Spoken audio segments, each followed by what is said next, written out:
कितना उतावलापन था तुम्हारे एक हरे कृष्णा हसन निवासी चुहलबाजी और झलकता था तुम्हारे हमारे अंदाज में। तब सोचती थी कि शायद बचपना है। उनसे पहली बार में कूपन सहेली छवि की शादी हुई थी। तुम छवि के प्रति विद्रोह की बुआ के की छवि की फुफेरे रही है। छवि की विदाई होने तक तकनीशियन चापलूसी कर चुके थे। जी आपकी शैली से मुझे पहली नजर में प्यार हो गया है। उससे कम मुझे नंबर दे दो मुझे। ने उनसे बहुत खुश हूँ। छवि ने मुझे खुशी बार को कहा कि छवि के खाते में तुमसे मिलने को तैयार। किस तरह हमारी दोस्ती हुई और तुम्हें तो दोस्ती का फायदा न करे। प्यार शादी किसी देश में जो ही थी। कितनी ऐसी बातें तुम भी कर डाली थी। मानव मन मोहक सूरत पहुंचा। प्यारी प्यारी कभी न खत्म होगा। कौन कहता है कि हम लड़कियां मासूमों की है। कभी कभी नहीं सर चकरा जाता है। सब बातें सुनकर हफ्ते के अंदर तुम छवि और अपनी मम्मी को लेकर मेरे घर आतंकी शगुन का तालिका में सकते में रह गई।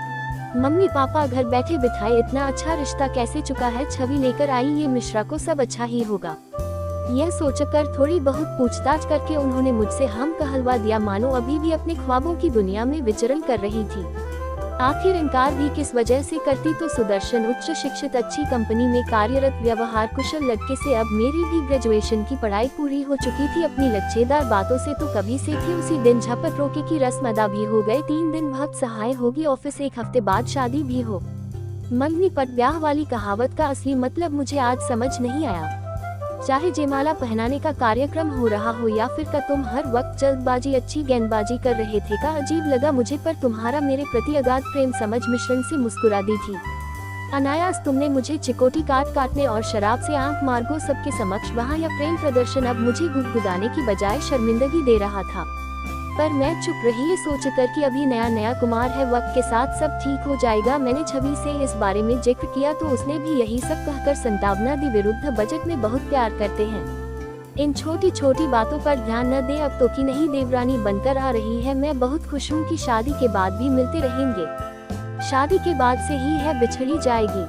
यकीन न परंतु तुम्हारा अजीबो गरीब बताओ मुझे खटक रहा था। शादी को 1 साल हो गया। तुम्हारा मेरे प्रति जगल कम होने की बजाय बढ़ता ही जा रहा था। से प्यार तो नहीं सैनी जो तुम करते थे और दावा भी करते थे। फिर 9 माह बाद हमारे आंगन में शनि की किलकारियां गूंजी। मेरी तो पर नहीं कर रहे हैं। साथ ही ये उम्मीद बांधी ही शायद एक बेटी का बाप बन का हित में परिपूर्णता और ठहरा मंच पर मेरी इस उम्मीद पर भी पानी से कि मैं सिर्फ मुझसे मेरे जिस्म से ही मसला था। अब मुझे तुमसे डर लगने लगा था। दिन ब दिन मेरी सेहत गिरती जा रही थी। ने कुछ दिन शारीरिक व मानसिक विश्राम चाहती थी तो ईशानी के संग खेलते ना उसकी तरफ देखते हैं किसी पाप को तुम निष्ठुर निर्मोही। मैंने तो से कि बाप अपनी बेटी को जून से ज्यादा प्यार करते हैं।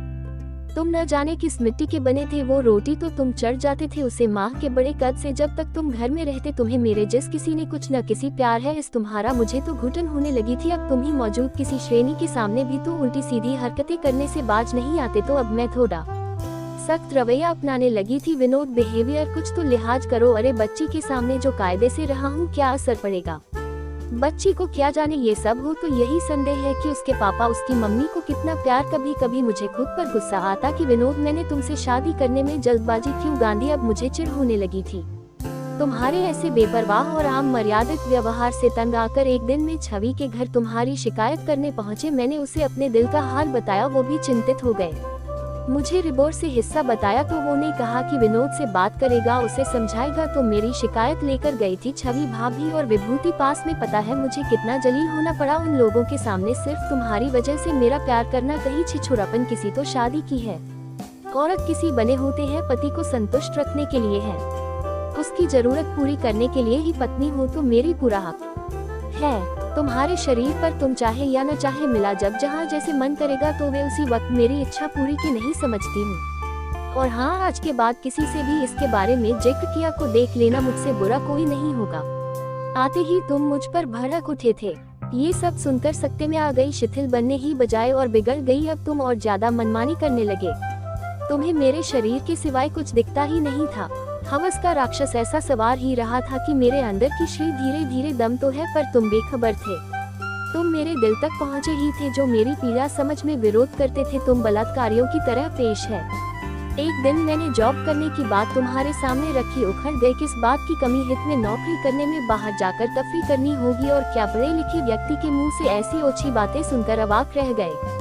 मम्मी जी ने मेरी बात का समर्थन है तो तुम उन्हें भी 4 बार किसी भी विचार ही अपना सा मुंह लेकर रह गई। क्या पुरुष किसी को अपने काबू में रखने के लिए खत्म हुआ है? झूम माँ उसे 9 महीने पेट पालती है, उसकी परवरिश करती है, उसे भी वो पैरों की सूची समस्या है। मैंने अपने पापा मम्मी से इस बारे में बात की तो वो बोली ही समय के साथ सब ठीक हो जाएगा। किस बात की कमी है जो पति की इच्छा के खिलाफ मौखिक नीचे क्या करती, मन महसूस कर रह गई। कोई ऐसी डिग्री भी नहीं थी कि फौरन जॉब लग जाए।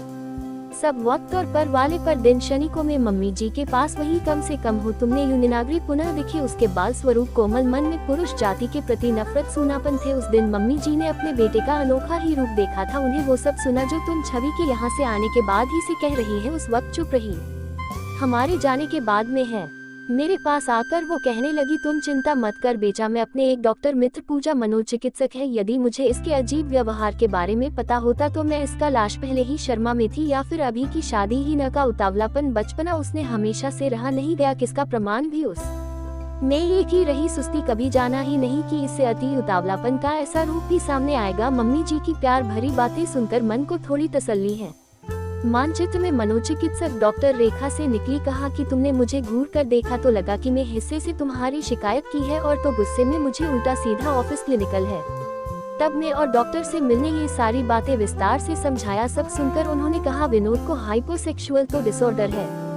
हिंदी सेक्स की थी, इसकी वजह से वो अपनी इच्छा को कंट्रोल नहीं कर पाते, और ऐसे व्यक्ति हादसे में बस सेक्स के बारे में सोचते रहते हैं। किसी भी तरीके से अपना मकसद पूरा करना चाहते हैं, यहाँ तक कि बलात्कार जैसे अपराधों ऐसी ही व्यक्ति द्वारा किए जाए ऐसी वैसी ही प्रतिरूप अपनी स्वार्थ सिद्धि चाहते हैं, या स्पष्ट रूप से कहें कि हर हालत में अपनी वासना की पूर्ति करना चाहिए। अभी तुम उसकी इच्छा पूर्ति के लिए उपलब्ध है, इसलिए वो तुम्हारे ऊपर खुद को हावी कर रहा है। पर कब तक और हूँ संभोग दोनों की सहमति से मिलना चाहिए, जबरन थोपा जाना चाहिए। फिर मम्मी जी की तरफ मुखातिब होते हुए बोली, ऐसे तो यह विचार ही खत्म हो जाएगी। विरोध कर रहा है जो बलात्कार की श्रेणी में आता है, अब आप या तो उसको इलाज के लिए मेरे पास लिखते रहिए, इससे उसके घर भेज दीजिए कुछ दिनों के लिए। सच पूछो तो मैं भी अब तुमसे छुटकारा पाना चाहती थी। इन 2 सालों में मैंने इच्छा भुगत लिया था कि जीने की इच्छा ही खत्म नहीं थी, पर मैं अपनी बेटी के भविष्य को लेकर चिंता, ईशानी को लेकर अपनी में के। मम्मी मुझे देख खुश तो वे, पर साथ ही पूछने लगे, दमा कितने के लिए आयु? यह सुनकर मेरे अंदर कुछ टूट गया, जिसे पर बुरा मानने की न तो स्थिति थी और न ही मिलेंगे। मेरे तन मन को आराम की सख्त जरूरत थी, जो गुणों से ही कहीं मिल सकता है। मैं अनमने ढंग से जाने को लेकर नहीं करनी चाहिए। मैंने मम्मी से बोला ही, कुछ देर रात के खाने के वक्त जगाधरी कितने महीनों बाद, यहाँ यूँ कहूँ कि शादी के बाद आज चैन की नींद आई थी। मम्मी जी ने फोन करके बताया कि तुम कल घर आए थे। गुस्सा होकर जो है अगले दिन ऑफिस के बाद मुझे घर में न पाकर थी। घर स्पोर्ट मम्मी को भी बहुत है कि बिना उसके पीछे मुझे थे। अगले दिन शाम तक तुम मेरे यहाँ आधम के और मेरा हाथ पकड़ कर ले जाए। मम्मी पापा मिनार लगे थे, पर तुम बदतमीजी किए जा रहे। तब पापा ने ट्वीट कर कहा, सारनी आज कहीं नहीं जाएगी, कुछ दिन हमारे साथ ही गया। हालांकि देखो कितनी कमजोर लग है, आप चाहे तो आप भी रुक नहीं है, और अभी अपने घर में खुद इससे आपके पास छोड़ेंगी। पापा जी क्या कर दिया?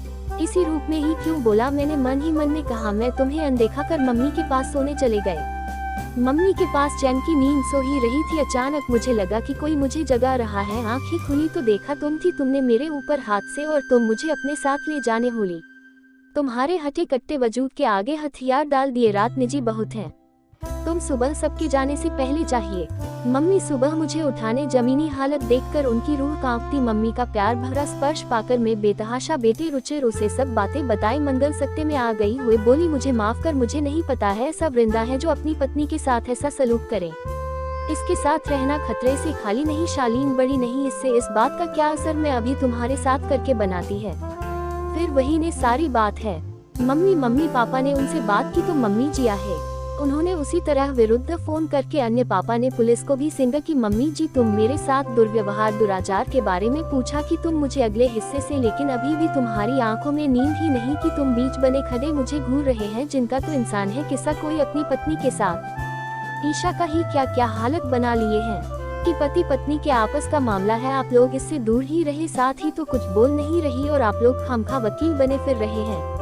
चलो संघर्ष चलो, मुझे रोज रोज यहाँ आना अच्छा नहीं लगता है। यह कहकर तो मुझे हाथ पकड़कर ले जा रहे हैं तो मैंने झटके से अपना हाथ छुड़ा लिया। नहीं जाना मुझे तुम्हारे जैसे राक्षस के साथ। हमने तुम्हारे साथ और कहीं नहीं क्या क्या कहा कि ने में साहनी है। सत्य सिर्फ बाप ने पत्नी पढ़िए है मुझे उनका तुम सत्या। आशय हिम्मत नहीं दिखाई थी। शट अप, जय हिंद। मैं गुस्से में कांपने लगी। तुम मेरा हाथ पकड़कर खींचने लगे।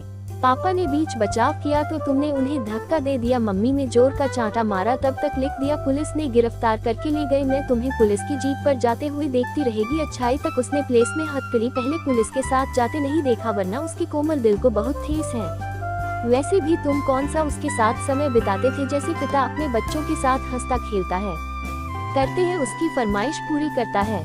तुम तो पता नहीं किस मिट्टी के बने अपने प्यार का। ऐसा तो मैंने नहीं चाहता, पर नहीं अब और नहीं अब यही से है। वो पूरी रात में ही आंखों में ही वृद्धि मम्मी का कमरे में देर रात तक बातें करने ही आवाज आती है।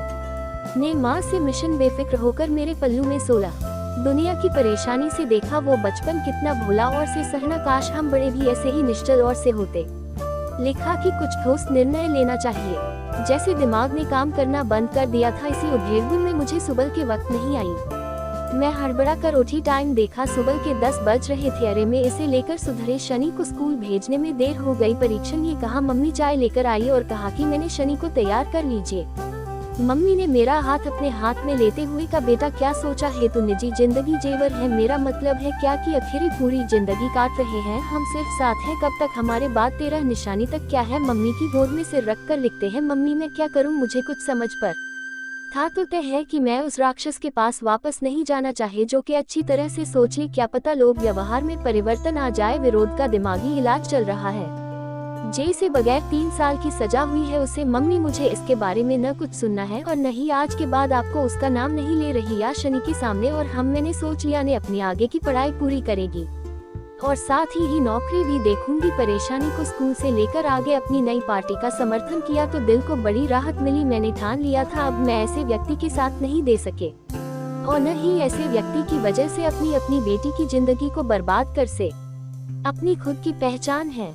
मैं जिलों से अब कोई नाता नहीं है उससे तलाक लेने। और मैं मम्मी पापा अपना फैसला सुनाया है। फिल्म ने छवि को फोन लगाया। कुछ घंटों बाद ही छवि और ने सारी बातों का पता चलने पर उन लोगों को बहुत गुस्सा आया। उन्होंने भी विनोद से अपने सारे रिश्ते से। विभोर ने अपने वकील दोस्तों से बात की। साथ ही चंद ने बताया कि इसके भैया जो कई सालों से निवेश में डॉक्टरी की पढ़ाई कर रहे, उन्होंने एक अस्पताल व नर्सिंग ट्रेनिंग इंस्टीट्यूट खोला है। वो उनसे ये बात कही थी। उसकी बातें सुनकर फिर से जीने की उमंग जाग उठी। मैंने ग्रेजुएशन की प्राइवेट पढ़ाई के लिए फॉर्म भर दिया और नर्सिंग कॉलेज में दाखिला ले लिया। 1 साल के भीतर ही दिनों से तलाक। अब मैं राहत महसूस कर रही है।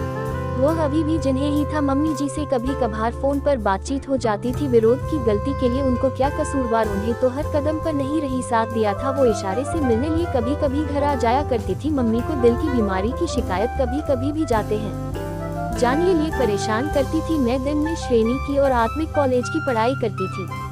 शनिवार रविवार पॉलिसी टैंकर की इतनी व्यवस्था के बीच में जारी बच्ची 25 ध्यान नहीं दे पाती थी। मेरी परेशानी देख मम्मी जी ने सुझाव दिया कि ईशानी को उनके पास जाया करो। अब निशानी उनकी देखरेख में थी।